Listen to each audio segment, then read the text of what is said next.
In this video, I will show you step by step how you can download and install ChatGPT in your Mac laptop just in a few minutes. This will be an easy and quick tutorial, so let's get started. So to install and download ChatGPT to your MacBook laptop, I'm using MacBook as you can see.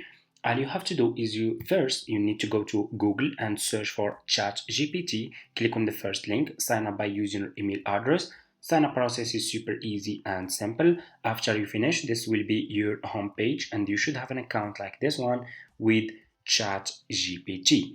So to download and install ChatGPT in your Mac, all you have to do is you just need to click on your profile picture here like this, and you should see over here download the Mac app. Okay, click on download the Mac app, then click over here on download. Then ChatGPT will be download to your Mac laptop. Then you can go and click on the app to install it in your laptop, and that's it. That's how we can download and install ChatGPT in your MacBook. Thank you so much for watching and see you in my next videos.